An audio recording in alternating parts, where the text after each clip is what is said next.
Metro Atlanta man's home stolen out from under him. He says his stepson is behind the misdeed. How did your dad's name get on this deed transfer when he says he never signed it? He's lying. Then, big rig trucks on the roads with major blind spots. And so this car basically disappears in this area. When systems fail, people pay the price. We trace the damage, expose the truth, and fight to fix it. This is Uncovered by Atlanta News First Investigates. A misdeed that could cost you everything you own. Houses stolen from families after fake deeds were filed on their homes. An Atlanta News First investigation reveals one small factor that makes this even easier for thieves to get away with. Had you heard of something like this happening before? No, ma'am, I hadn't heard. I didn't think that would happen to me. Although in his retirement phase of life, 85-year-old Robert Elder feels like he just took on a new job, trying to correct a misdeed. For more than 50 years, Since the early 70s. Robert built equity into his Southwest Atlanta property. In that time, he lost his sight, I'm blind like I am. his late wife. I don't have a circle people. Now, he's even lost the home. The deed to transfer title has your signature on it. Somehow or another it was, but I don't know who put it on there. Last year, a new deed was filed on Robert's house, not just once, but 3 different times. First in July, then again in August with updated wording labeled corrective deed, and once more in September. All transferred Robert's home to someone else. None of the signatures matched the way the 85-year-old signed his name as shown in other official documents. As Atlanta News First Investigations revealed, under current Georgia law, to file property paperwork in the clerk's office, no identification is required. No one has to prove they own the property. In effect, anyone can file deeds on your home. In Robert's case, it was not a stranger who did this. A Fulton County lawsuit accuses his own family, a stepson from his first marriage, Tory Elder. I feel more disappointed. Property fraud attorney Rick Allenbeck. Mr. Elder did not sign these documents. Absolutely none. I mean, this is stealing. This is theft. And just because, a gun wasn't used or because nobody broke into somebody's house doesn't mean it's not a crime that shouldn't be prosecuted. We found 2 addresses linked to the son accused, Tory. He was not there. We later talked to him on the phone. How did your dad's name get on this deed transfer when he says he never signed it? He's lying. Why would he be lying? You need to talk to him about that. So how did his name get on this deed? How did his name get on this deed? You weird. The lawsuit blames the notaries, too. As long as a deed is filled out and notarized, the clerks must accept it. However, state law says notaries should stamp documents only when they witness and confirm the true identity of the signer. If Robert never signed the deeds, never met any of the notaries, why were the deeds notarized in the first place? A question we attempted to ask the notaries whose names were on these deeds, Jamila Garth and Christine Smith. The notaries seem very elusive. We went to properties that public records show were possibly connected to the women. We sent messages to their email addresses tied to their notary certifications. One later answered our phone call, Christine Smith. We just want to know why you notarized the document if Mr. Robert Elder never signed it. She refused to explain. There's no question. Yeah, somebody notarized a document that was signed by someone who was not Mr. Elder. As for the alleged deed theft, Robert has this to say to the man he considered a son. Well, I think he ought to get a life and take care of his business. So you want him to get a life, get his own life? Well, I think he got one, but he just, he don't want to take a shortcut in life. I think that's what he is. Don't take no shortcut. A Georgia man trying to move on after his stepson allegedly stole his home. Some form of apologize for doing that to me now.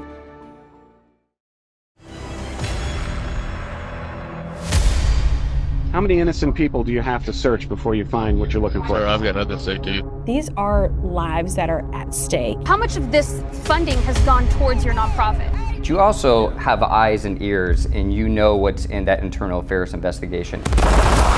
You guys can't explicitly say, we are investigating this doctor. Why not? You latched on and you never let go. It sounds to me like you're doing work as a general contractor. Yes, sir. Are you a licensed general contractor? No, sir. We had to send them the Axon body camera manual to show them how to pull this. We expect you to do better. Stop work. Would you share the receipts and financials with Atlanta News First? Receipts about what? Did you know anything about it? No. I don't need this extra stress. It upsets me just to even talk about it. You contacted what, the GBI? GBI, the FBI, the Better Business Bureau. Better call Harry! Why would they offer you money? To make it go away. How important was our story in getting this funding? Very important, because we didn't know that this issue existed before your study. If I never would have saw your story, I never would have known what was going on. The story aired that you did, thank you. And I was contacted immediately the next day by the Attorney General's office. We would still be stuck from the beginning. And I thank you so much, Andy. We would not be here if it were not for you. And now we've gone all the way to the U.S. Supreme Court, and they've taken the case. They've taken the case. They've taken the case. People have been getting away with it, and we must stop it. It is a scathing description of serious deficiencies in this program, and I don't know whether without reporting from Atlanta News First, that would have come to light.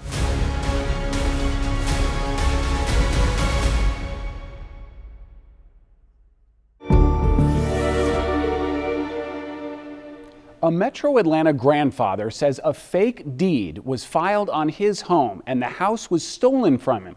It's a story first exposed in a years-long Atlanta News First investigation. This case is especially emotional because of the alleged fraudster involved, the man's own relative. Let's start from the beginning. Our years-long Atlanta News First investigation misdeeds led to a change in Georgia law and closing a loophole. New state law went into effect January 1st, 2025. Previously, state law allowed anyone to file or transfer the deed to a home without proving they owned the house in the first place. Identification was not required. Fraudsters exploited the loophole by stealing the titles, transferring the ownership of the house to themselves. I feel more disappointed. It's how we met Robert Elder. The now 86-year-old had already lost his late wife, his sight, then his home, one he owned for more than 50 years. Since the early 70s. In 2023, someone filed not one, but 3 different deeds on Robert's home. First in July, then again in August with updated wording labeled corrective deed, and once more in September. All transferred Robert's house to someone else. None of the signatures match the way the 86-year-old signs his name. As shown in other official documents, the blind grandfather says he cannot sign his name straight on a signature line. In a civil lawsuit, Robert accused his former stepson, Tory Elder, of being involved. Atlanta News First investigates tried tracking down Tory, ultimately getting him on the phone. So how did his name get on this deed? How did his name get on this deed?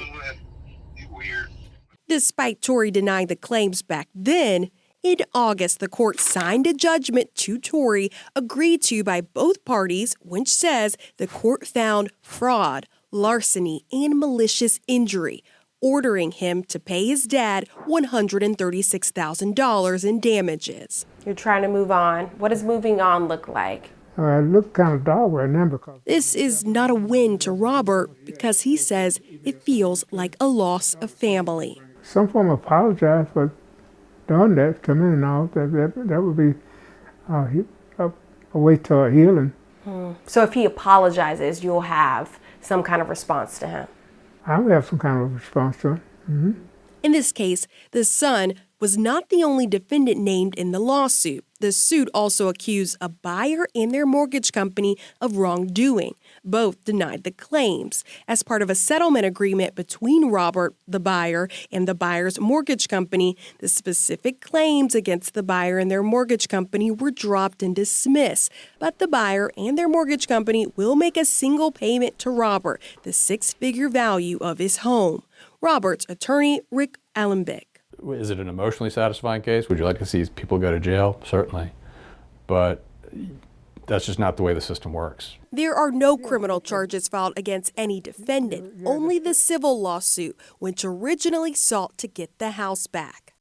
But when they learned the inside had been gutted, they settled with the value of the property instead. Prosecutors, solicitors, district attorneys, they don't prosecute these cases, even though they're crimes. People's homes and investments and their lives, their wealth are tied up in homes, and these are not treated as crimes. So it would be nice to see people go to prison for this kind of conduct.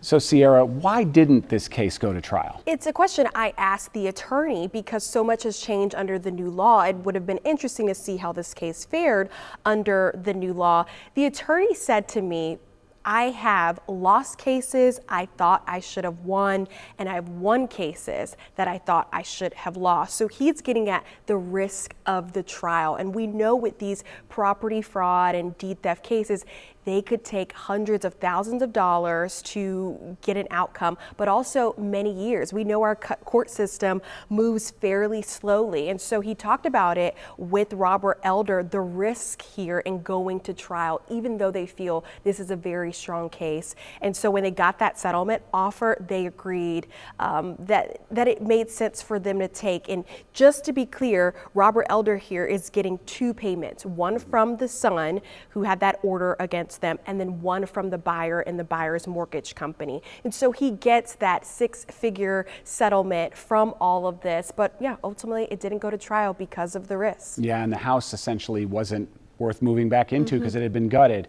Speaking of many years, you've been on this case now for many years, and you actually got a new law passed in Georgia, yet we're still getting these tips. What does the new law do, and what more could be done to sort of strengthen it? Obviously, with this new law, it makes identification required when you want to file a deed or transfer a deed, because that was the loophole in the beginning. People were filing that paperwork and not proving they actually own the home. So the big thing, now you got to submit an ID, show an ID to the clerk when you want to put some paperwork on anybody's house, your house, family member's house.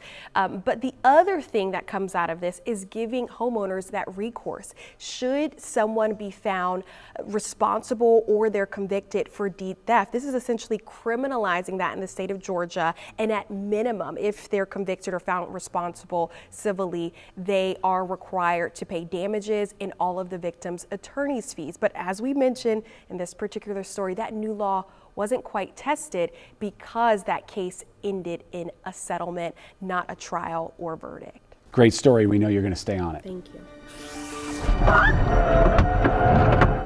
What you can't see could hurt someone. A deadly fiery pileup. Come on, let's get out! Atlanta News First Investigates uncovers a major blind spot on big rig trucks across the United States.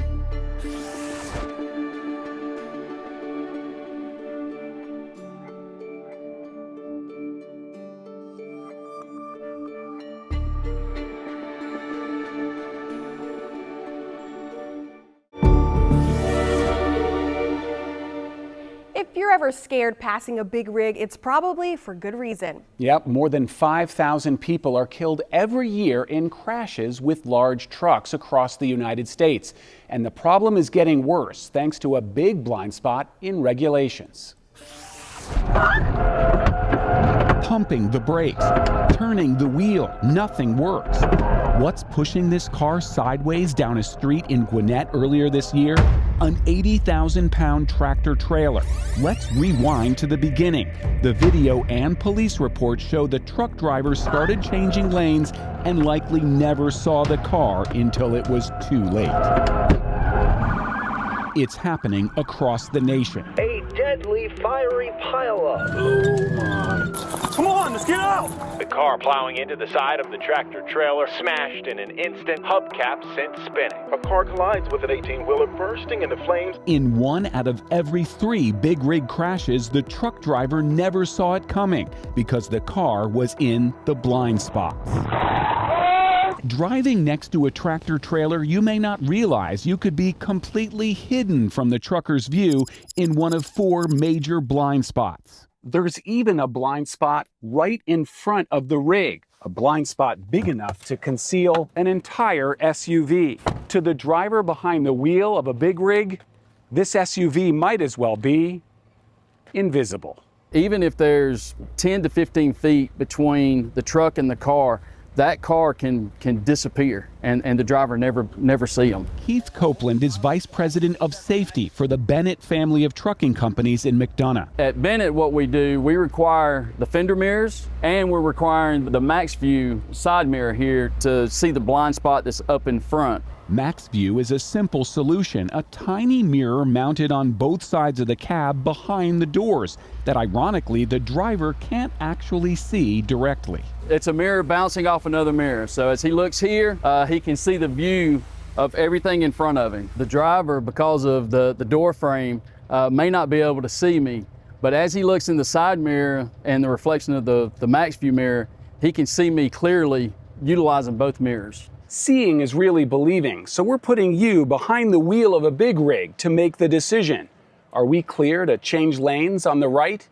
Take a look again from the outside. That's a red Mustang in our blind spot. Now let's look again with all the mirrors. We can actually see the Mustang in the fender mirrors, in the overhead mirror, and in the Max View mirror. None of those mirrors is required by the federal government. The professional driver may not even know it's sitting there without all the mirrors. So there are trucks out there that don't have all of these auxiliary mirrors. That's correct. That's correct. You guys go the extra step to add multiple mirrors. Other than those side mirrors, everything is optional. That's right. The side mirrors are required by the Federal Motor Carrier Association or Administration. All the other mirrors that we use are options. Many rigs have curved wide-angle mirrors on the hood or front fenders, but because those are not required by regulation, some trucks don't have them at all. And that means the driver of the truck inches from you and your family may not be able to see you. Most crashes would tend to happen in this spot right here. In this area right here. The right side of a truck from the front wheel back is the most dangerous spot. And so this car basically disappears in this area. What should I do to make sure I'm not going to be in the blind spot of a truck? Don't hang out next to the truck. So if you're on the right side or the driver's side, don't hang out there. Get in a position whether you move a lane over, move up front, move back so that you can see the driver in the mirrors and so the driver can see you. If you can't see the driver in the mirrors, they can't see you, especially directly behind the trailer, with one exception. A new system called Mirror Eye, which is the first camera system approved to replace truck mirrors altogether. But the Federal Department of Transportation doesn't require trucks to have any cameras at all, or more than those 2 standard side mirrors. Do you think more mirrors should be regulated or required? If regulation was passed, we wouldn't be against regulation for more mirrors, right? Because you're already doing it. Because we're already doing it, that's right. For Bennett, the decision to require these extra mirrors on all 1,200 trucks in its fleet is paying off in saved lives and saved dollars. The last 24 months, we've seen about a 30% decrease in claims. We're seeing downward trends in events. We're seeing downward trends in accidents that we're involved in because of all this. A problem that's easy to see, but for all drivers, a hidden danger. Brendan, what a great story. I'm one of those drivers who gets scared on the road and I immediately try to get out of the way of the big rig. What's interesting here is that this specific company is requiring those extra cameras, even though it's not federally required. Are we seeing other businesses follow this practice yet? Well, think about it. They face liability, right? So if they get into a crash, not only do they want to avoid it for their own driver's sake, but also because they might get sued. So they told me it's actually good business. This isn't just good safety. They say safety is actually good business because if they can reduce those claims, they can reduce judgments and settlements, then those mirrors are going to pay for themselves in a single crash. Great reporting like this could lead to some change. Is there any indication that there may be some changes at the federal level? Well, as you know, the federal government moves at the speed of government, and so these changes are slow to take effect. I mean, sometimes it takes a decade or more, unless there's some very strong motivating factor, because first you have to have a notice of proposed rulemaking, then you have to have public comment, then they have to vote on this new rule. It's purposely made difficult to pass new regulations. All right, great reporting. Thanks so much, Brendan. You can listen to all of our extended conversations on these stories right now on our podcast, Behind the Investigation. Just search Atlanta News First on your favorite podcast platform. You're watching Uncovered by Atlanta News First Investigates, a weekly hour-long investigative show with new episodes launching every Sunday at 7.